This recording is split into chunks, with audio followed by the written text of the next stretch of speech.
नमस्कार दोस्तों, स्वागत है आपका हमारे रेडियो गिल के यूट्यूब चैनल में। आज हम आपके लिए एमपीपीएससी प्री की यूनिट फर्स्ट डिस्कस को लेकर आए हैं, डिस्कस करेंगे। जिसमें जो मुख्य हमने विषय लिया है वो मेले हैं, समारोह, उत्सव और कुछ अकादमी हैं तथा उनसे रिलेटेड भी कुछ क्वेश्चन हैं और 2-4 क्वेश्चन हमने जनसंख्या से भी कवर करें, क्योंकि जनसंख्या से हर साल लगभग 1 या 2 क्वेश्चन तो कंपलसरी पूछे ही जाते हैं और इन्हें एक साथ कवर करना मुश्किल हो जाता है। इसलिए हमने 3-4 क्वेश्चन जनसंख्या से भी रखें ताकि आपको इजी लगे। आज का पहला क्वेश्चन देखते हैं हम। मध्य प्रदेश में सर्वाधिक मेलों का आयोजन कहाँ किया जाता है? तो सर्वाधिक मेलों का आयोजन मध्य प्रदेश के उज्जैन में किया जाता है, जिसे महाकाल नगरी भी कहा जाता है। दूसरा क्वेश्चन देखते हैं। आगामी सिंहस्थ महाकुंभ मेले का आयोजन उज्जैन में कब किया जाएगा? तो इसे आयोजित किया जाएगा कब? 2028 में, जिसका आयोजन क्षिप्रा नदी के रामघाट तट पर। कौन सा तट? रामघाट। एक चित्रकूट में भी रामघाट है, पर उससे आप कंफ्यूज मत होइएगा। ये उज्जैन का रामघाट तट है जहाँ पे महाकुंभ मेले का आयोजन किया जाता है। सर्वाधिक एससी जनसंख्या प्रतिशतता वाला जिला कौन सा है? यहाँ पे प्रतिशतता, इसे आप जरूर नोट करिएगा। प्रतिशतता वाला जिले की बात करें तो उज्जैन है। सर्वाधिक एससी जनसंख्या प्रतिशत वाला जिला उज्जैन। सर्वाधिक एससी जनसंख्या वाला जिला ये हमारा इंदौर है। सर्वाधिक एससी जनसंख्या इंदौर। सर्वाधिक एसटी जनसंख्या प्रतिशत वाला जिला, सर्वाधिक एसटी जनसंख्या प्रतिशत वाला जिला अलीराजपुर है। झाबुआ की बात करें तो न्यूनतम एससी जनसंख्या प्रतिशत में भी और जनसंख्या में भी, दोनों में झाबुआ पहले स्थान पे है न्यूनतम की अगर बात करें। और भिंड में देखें तो न्यूनतम एसटी जनसंख्या, न्यूनतम एसटी जनसंख्या कहाँ पे है? भिंड में है। मध्य प्रदेश की संस्कार राजधानी किसे कहते हैं? तो मध्य प्रदेश की संस्कार राजधानी कहते हैं किसे? जबलपुर को। मध्य प्रदेश में 3 और राजधानियां हैं, जैसे एक संगीत राजधानी हो गई जिसे मैहर, अलाउद्दीन खां अकादमी भी आपने सुना होगा, अलाउद्दीन खां संगीत समारोह। और खजुराहो की बात करें तो ये सांस्कृतिक राजधानी है मध्य प्रदेश की। उज्जैन की बात करें तो ये संस्कृति राजधानी है। संस्कृति राजधानी उज्जैन, मैहर को संगीत राजधानी और खजुराहो सांस्कृतिक और जबलपुर संस्कार राजधानी। देखते हैं नेक्स्ट क्वेश्चन। कालिदास समारोह का आयोजन किसके द्वारा किया जाता है? किस अकादमी के द्वारा कालिदास समारोह का आयोजन किया जाता है? तो इसका आयोजन किया जाता है कालिदास अकादमी के द्वारा, जिसकी स्थापना कब की गई थी? 1977 में। इसे आप नोट जरूर कर लीजिएगा, क्योंकि ऐसे क्वेश्चन किस अकादमी की स्थापना कब की गई है ये अक्सर पूछे जाते रहे हैं एग्जाम्स में। और कालिदास समारोह इसे स्टार्ट कब किया गया था? पहली बार कब मनाया गया था? 1980 से इसे मनाना स्टार्ट किया गया था, जिसे उज्जैन में ही मनाया जाता है। उज्जैन में एक और बात करें तो यहाँ पे एक विक्रम विश्वविद्यालय है, विक्रम विश्वविद्यालय, जहाँ पर प्रेमचंद जी का नाम आपने सुना होगा। मुंशी प्रेमचंद, उपन्यास के सम्राट। प्रेमचंद सृजन पीठ कहाँ पर है? विक्रम विश्वविद्यालय उज्जैन में। देखते हैं अगला क्वेश्चन। निम्न में से किस पत्रिका का प्रकाशन उज्जैन से संबंधित नहीं है? तो इनमें से स्पुतनिक जो पत्रिका है इसका संबंध इंदौर से है, तो ये हमारा राइट आंसर होगा स्पुतनिक। कुछ और पत्रिकाओं की बात करें तो एक पत्रिका है अदम्य, और एक है आश्वस्त। तो ये दोनों पत्रिकाएं भी उज्जैन से संबंधित है। निम्न में से किसका संबंध जबलपुर से नहीं? आपको इसमें बताना है कि कौन सी अकादमी है जो जबलपुर में स्थापित नहीं है। तो मलखम्ब अकादमी ये उज्जैन में है। यहाँ पर एक और अकादमी है जिसका नाम है जिम्नास्टिक अकादमी, ये भी उज्जैन में है। बात करें भारोत्तोलन, तीरंदाजी, साइकिलिंग, इसके साथ साथ एक याट क्लब, बहुत ही फेमस क्लब है जबलपुर का याट क्लब। तो ये चार अकादमी और एक याट क्लब, ये कहाँ है? जबलपुर में है। घुड़सवारी तथा मार्शल आर्ट अकादमी किस जिले से संबंधित है? तो ये संबंधित है भोपाल जिले से। एशिया का सबसे बड़ा सोयाबीन संयंत्र स्थापित है कहाँ पर? उज्जैन में। इंदौर की बात करें तो यहाँ पे जो सोयाबीन संयंत्र है वो राष्ट्रीय सोयाबीन अनुसंधान संयंत्र है, तो इस पे कंफ्यूज मत होइएगा आप। राष्ट्रीय की जहाँ पे बात करें तो इंदौर में है और सबसे बड़ा सोयाबीन संयंत्र उज्जैन में। महाकुंभ मेले का आयोजन नहीं किया जाता। हरिद्वार, प्रयागराज, उज्जैन, नासिक, तो इन चारों जगह महाकुंभ मेले का आयोजन किया जाता है, तो इसका जो राइट आंसर होगा वो ई। ग्वालियर व्यापार मेले की शुरुआत किसने की? तो ग्वालियर व्यापार मेले की शुरुआत माधवराव सिंधिया के द्वारा 1905 में स्टार्ट किया गया था। बात करें शिवाजी राव सिंधिया की तो 1857 की क्रांति के समय ये ग्वालियर के शासक के रूप में रहे और राणोजी सिंधिया, यहाँ पे राणोजी सिंधिया, तो इन्हें ग्वालियर साम्राज्य में सिंधिया वंश के संस्थापक के रूप में इन्हें जाना जाता है। दौलत राव सिंधिया की भी यहाँ पे बात कर लेते हैं। तो पहले सिंधिया वंश की जो राजधानी थी उज्जैन थी, जिसे लगभग 1810 के आसपास इसे ग्वालियर स्थानांतरित किया गया था, तो वहाँ पे हम दौलत राव सिंधिया को याद रखते हैं। निमाड़ अंचल का सबसे बड़ा मेला, निमाड़ अंचल की बात करें तो संत सिंगाजी मेला, कालूजी महाराज मेला, ये दोनों निमाड़ अंचल की पश्चिमी निमाड़, जिनका आयोजन पिपलिया खुर्द कहाँ पे? खरगोन में होता है, खरगोन में। संत सिंगाजी ये एक निर्गुण भक्ति धारा के कवि थे, जिनके सम्मान में यह मेला आयोजित किया जाता है। और कालूजी महाराज ये माना जाता है कि एक बहुत ही सिद्ध पुरुष थे जो आदमी या जानवरों की बीमारियां वगैरह ठीक करते थे। उल्दन के मेला की बात करें तो ये सागर में लगता है, सागर में उल्दन का मेला लगता है, जो धसान नदी के किनारे, बेतवा की सहायक नदी है, धसान और बीना दो प्रमुख सहायक नदियां हैं। तो धसान नदी के किनारे शिव पार्वती का एक मंदिर है जहाँ पर उल्दन का मेला आयोजित किया जाता है। नागा जी के मेले की बात करें तो इसकी जो इम्पोर्टेंट बात है, यहाँ पे बंदरों का व्यापार किया जाता है। बंदरों का व्यापार किससे संबंधित है? नागा जी के मेले से।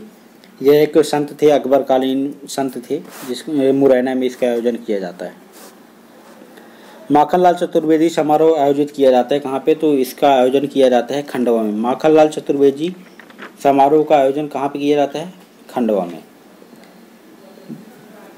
देखते हैं नेक्स्ट क्वेश्चन। सुभद्रा कुमारी चौहान समारोह आयोजित किया जाता है, तो इसका आयोजन किया जाता है कहाँ पे?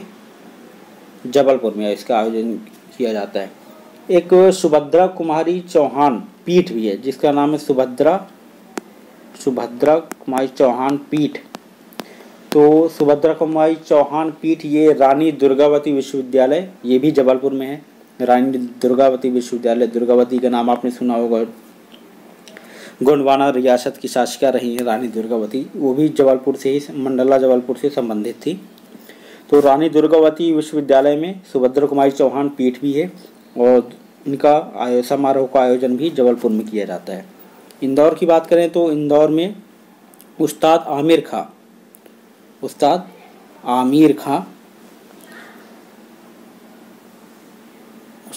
खां संगीत समारोह ये इंदौर में आयोजित किया जाता है। भारत का सबसे बड़ा लोक नृत्य समारोह आयोजित किया जाता है, तो ये आयोजित किया जाता है कहाँ पे? खजुराहो में। खजुराहो में भारत का सबसे बड़ा नृत्य समारोह आयोजित किया जाता है, जिसे स्टार्ट किया गया था 1976 से। यहाँ पे शास्त्रीय नृत्य की सभी शैलियाँ होती, जैसे मोहिनीअट्टम हो गई, कथक हो गई, कुचिपुड़ी वगैरह, ये जितने भी लोक नृत्य हैं इनके जो प्रतिष्ठित कलाकार होते हैं वो यहाँ पे आते हैं और अपनी कला का प्रदर्शन करते हैं। ये लगभग हर साल फरवरी से मार्च के आसपास इसे मनाया जाता है। बात करते हैं मैहर की, तो ये आपको पता ही होगा, उस्ताद अलाउद्दीन खां संगीत समारोह मैहर में आयोजित किया जाता है। और इसकी जो अकादमी है, इसमें बहुत ज़्यादा कन्फ्यूज़न हो जाता है बच्चों को। अकादमी है भोपाल में, इसे आप नोट कर लीजिएगा, जिसकी स्थापना 1979 में। तो अलाउद्दीन खां अकादमी की अगर बात करेगा तो आपको भोपाल लगाना है, और संगीत समारोह की बात करेगा तो आपको मैहर लगाना है। मध्य प्रदेश में प्रतिवर्ष निमाड़ उत्सव कहाँ आयोजित किया जाता है? तो इसका आयोजन महेश्वर में किया जाता है। महेश्वर में नर्मदा नदी के तट पर निमाड़ उत्सव का आयोजन किया जाता है। जटाशंकर का मेला, जटाशंकर का मेला छतरपुर में लगता है। जल विहारी का मेला भी छतरपुर में लगता है, उसे भी आप नोट करिएगा।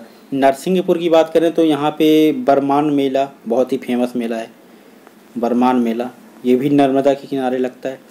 रीवा में महामृत्युंजय मेला, चंदेरी में जोगेश्वरी देवी का मेला, जोगेश्वरी देवी का मेला कहाँ पे? चंदेरी में। देखते हैं अगला क्वेश्चन। रानी दुर्गावती द्वारा निर्मित ताजमहल की आकृति का मंदिर संबंधित है, कहाँ से संबंधित है? तो वो संबंधित है नरसिंहपुर की। यहाँ पे आपको मैं रानी दुर्गावती से रिलेटेड भी कुछ इंपॉर्टेंट फैक्ट बताता हूँ। ये गढ़मंडला की शासिका थी, कहाँ की? गढ़मंडला की। अकबरकालीन शासिका थी ये, और बताया जाता है ये दलपत शाह इनके पति थे, दलपत शाह जो संग्राम शाह के पुत्र थे, और इन्होंने ही ये गढ़मंडला राज्य की स्थापना करी थी, संग्राम शाह ने। और एक क्वेश्चन और पूछा जाता है, रानी दुर्गावती किस राजवंश से संबंधित थी? तो ये चंदेल वंश की राजकुमारी थी। और इनके नाम से एक संग्रहालय भी है, कहाँ पे? जबलपुर में एक संग्रहालय है, रानी दुर्गावती संग्रहालय, जिसकी स्थापना 1975 से 76 के आसपास की गई थी। तो ये कुछ इम्पॉर्टेंट फैक्ट्स हैं रानी दुर्गावती से संबंधित, इनको भी आप नोट रखिएगा। छोटा खजुराहो के रूप में विख्यात सोमेश्वर मंदिर स्थित है, तो ये भी कहाँ स्थित है? नरसिंहपुर में स्थित है।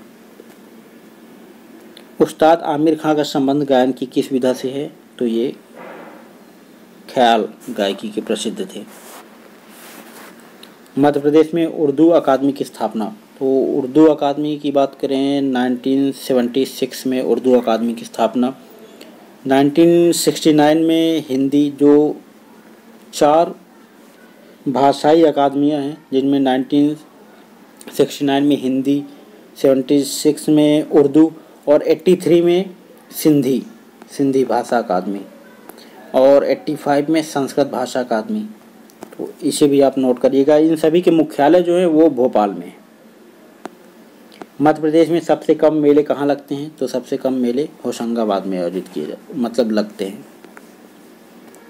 वार्षिक नृत्य समारोह लोकरंग कहाँ आयोजित किया जाता है? तो इसका आयोजन खजुराहो में किया जाता है। ये क्वेश्चन मैंने कई बार आपके साथ लेकर आया हूँ। ये क्वेश्चन बहुत ही इम्पोर्टेंट है। वार्षिक नृत्य समारोह लोकरंग, जिसे इसे मध्य प्रदेश कला परिषद द्वारा 2002 से इसको स्टार्ट किया गया था, 2002 से, जिसमें कुछ भारत के महत्वपूर्ण नृत्य हैं, जैसे कथक हो गया, उत्तर भारत का प्रतिष्ठित नृत्य है, और उड़ीसा का भरतनाट्यम, तमिलनाडु का कुचिपुड़ी, आंध्र प्रदेश, कथकली केरला, और मोहिनीअट्टम, ये दोनों कथकली मोहिनीअट्टम ये दोनों केरला के हैं। तो इनका आयोजन यहाँ पर किया जाता है। तो देखते हैं दोस्तों आज का अगला क्वेश्चन। बाबा शहाबुद्दीन औलिया का मेला कहाँ आयोजित किया जाता है?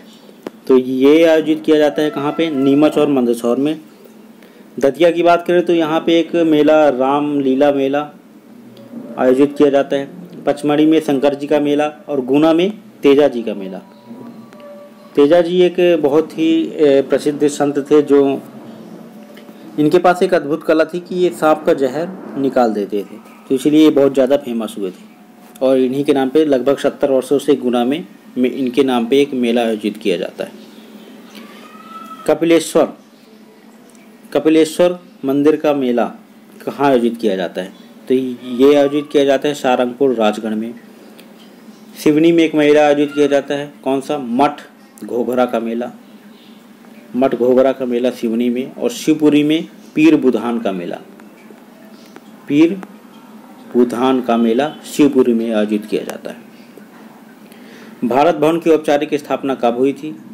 तो इसकी स्थापना 1982 में 13 फरवरी इंदिरा गांधी जी के द्वारा की गई थी।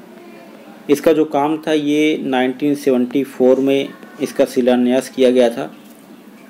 जो इसके वास्तुकार थे चार्ल्स कोरिया जी, चार्ल्स कोरिया इसके वास्तुकार थे। निम्न में कौन सा भारत भवन का भाग नहीं है?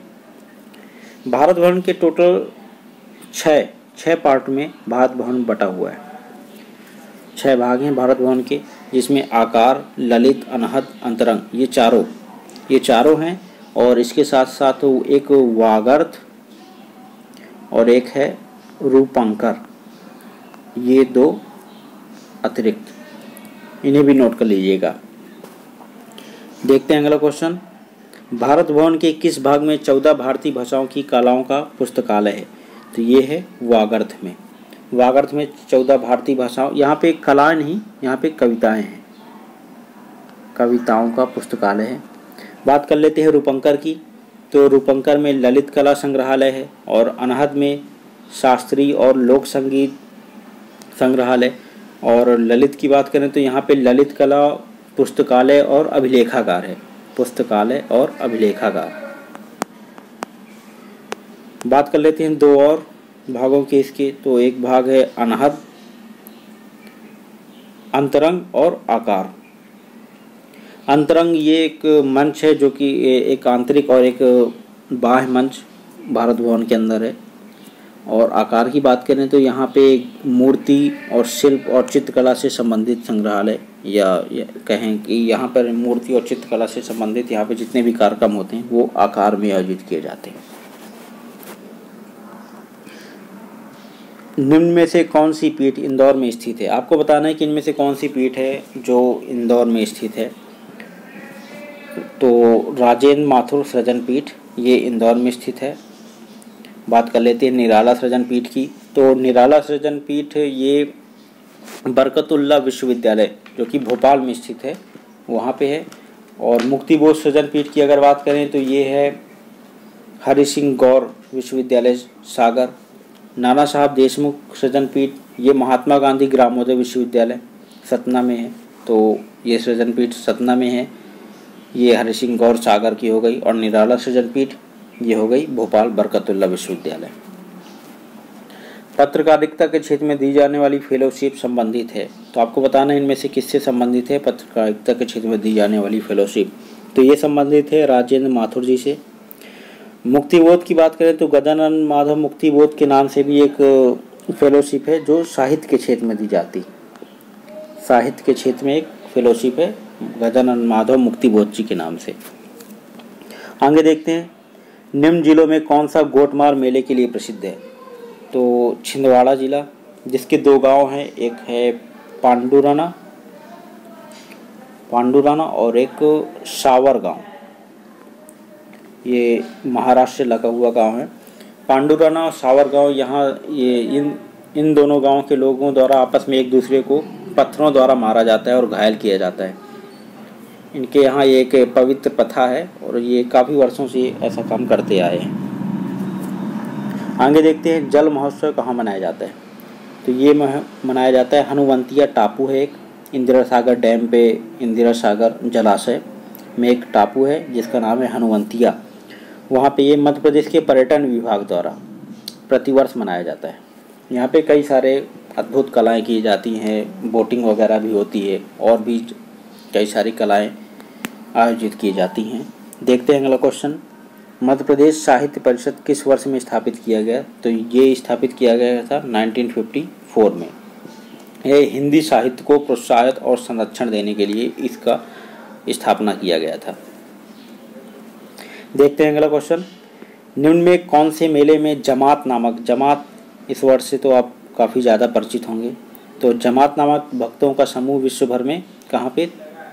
आलमी तबलीगी इल्म, ये जो भी है आप पढ़ लीजिएगा, भोपाल में आयोजित किया जाता है। 2011 की जनगणना के अनुसार मध्य प्रदेश में महिला साक्षरता दर लगभग कितनी है? तो महिला साक्षरता दर कितनी है? 59.20% 2011 की जनगणना के अनुसार। और पुरुष साक्षरता की बात करें तो 78.33% है। और बात करते हैं कि सर्वाधिक महिला साक्षरता दर कहाँ पे है, तो वो है भोपाल में। कितनी? 74.9% सर्वाधिक महिला साक्षरता भोपाल जिले में है, मध्य प्रदेश के भोपाल जिले में। ये जितने भी आंकड़े हैं ये सिर्फ मध्य प्रदेश के लिए, मध्य प्रदेश के बारे में बात कर रहे हैं हम, ये भारत के लिए नहीं, मध्य प्रदेश के लिए। मध्य प्रदेश के किस जिले की जनसंख्या वृद्धि दर अधिकतम है, तो ये इंदौर की है। ये 10 की वृद्धि दर है, 10 की ये वृद्धि दर, अर्थात 2001 से 2011 के बीच में सर्वाधिक वृद्धि दर इंदौर में दर्ज की गई थी, जो लगभग 32% के आसपास है। न्यूनतम जनसंख्या घनत्व वाला जिला कौन सा है, तो ये है डिंडोरी, 94 व्यक्ति प्रति वर्ग किलोमीटर। और अधिकतम जनसंख्या घनत्व 855 व्यक्ति पर वर्ग किलोमीटर, ये भोपाल में है। 2001 से 2011 तक महिला साक्षरता दर में कितनी वृद्धि हुई, तो ये वृद्धि हुई थी 8.9%। और पुरुष साक्षरता दर में वृद्धि की बात करें तो 2.6% और 5.6 ये टोटल साक्षरता वृद्धि दर मध्य प्रदेश के बारे में। जनगणना 2011 के अनुसार मध्य प्रदेश के प्रति वर्ग किलोमीटर का औसत घनत्व क्या है, तो ये है 236 व्यक्ति प्रति वर्ग किलोमीटर। और 382 तो ये भारत का औसत जनसंख्या घनत्व है, भारत का कितना 382। और 196 ये 2001 में मध्य प्रदेश का औसत जनसंख्या घनत्व रहा। मध्य प्रदेश में जनसंख्या का कितना प्रतिशत गांव में रहता है, तो ये 72.4% मध्य प्रदेश की जनसंख्या गांव में निवास करती है। और 68.8% ये भारत की जनसंख्या है जो गांव में निवास करती है। 27.60% ये नगरीय जनसंख्या है मध्य प्रदेश की। और 31.2 नगरीय जनसंख्या भारत की है। जनगणना 2011 के अनुसार मध्य प्रदेश में सबसे कम लिंगानुपात वाले 5 जिले के नाम बताइए, तो ये क्रम से लिखे हुए हैं। कौन से? भिंड, मुरैना, ग्वालियर, दतिया, शिवपुरी, ये मध्य प्रदेश के सबसे कम लिंगानुपात वाले जिले हैं। अगर बात आती है सर्वाधिक लिंगानुपात वाले जिले कौन से हैं, तो ये हैं बालाघाट, अलीराजपुर, मंडला, डिंडोरी, झाबुआ। यहीं पे और देख लेते हैं 0 से 6 वर्ष आयु के बच्चों में जो सर्वाधिक लिंगानुपात है वो अलीराजपुर में है, फिर डिंडोरी, फिर बालाघाट, फिर बैतूल, फिर छिंदवाड़ा। और न्यूनतम की बात करें तो मुरैना, ग्वालियर, भिंड, दतिया, रीवा, ये दोनों आंकड़े हैं 0 से 6 वर्ष आयु वाले के लिए। और ये टोटल की बात करते हैं, टोटल। तो ये न्यूनतम, ये सर्वाधिक, ये सर्वाधिक, ये न्यूनतम, इनको याद रखिएगा। सन 2011 की जनगणना के अनुसार मध्य प्रदेश में ग्रामीण एवं शहरी जनसंख्या का प्रतिशत अनुपात क्या है, अभी ऊपर मैंने डिस्कस किया था। 72.4 और 27.6%। मध्य प्रदेश के पुरुष व महिलाओं का प्रतिशत अनुपात कितना है, तो ये है 51.79 और 48.21%। नवीनतम अनुमानों के अनुसार मध्य प्रदेश में जीवन प्रत्याशा, तो ये मध्य प्रदेश के जीवन प्रत्याशा है 57 वर्ष। भारत की बात करें तो 69.27% UNDP के द्वारा निर्धारित की गई 69.27% जीवन प्रत्याशा। और ह्यूमन डेवलपमेंट इंडेक्स की अगर बात करें तो भारत की रैंकिंग कितनी रही है, 131। मध्य प्रदेश में कार्यशील जनसंख्या का प्रतिशत, तो कार्यशील जनसंख्या का प्रतिशत मध्य प्रदेश में कितना है, 43.47%।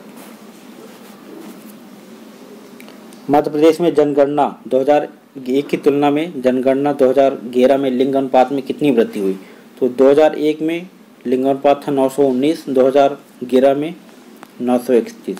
तो टोटल वृद्धि की बात करें अगर तो 12 अंकों की वृद्धि हुई। मध्य प्रदेश का भारत में लिंगानुपात की दृष्टि से कौन सा स्थान है, तो ये है 21वां। प्रदेश के सर्वाधिक ग्रामीण आबादी वाले जिलों का सही क्रम बताइए, तो सर्वाधिक आबादी पहले रीवा, फिर धार आता है, फिर सतना, फिर सागर। सर्वाधिक जो ग्रामीण आबादी वाला ज़िला है वो हमारा रीवा है। आज के लिए बस इतना ही दोस्तों। अगर आपको वीडियो हमारा पसंद आया हो तो इसे लाइक कीजिएगा और हमारे चैनल को सब्सक्राइब कीजिएगा, और मिलते हैं नेक्स्ट वीडियो में। आज के लिए बस इतना ही, धन्यवाद।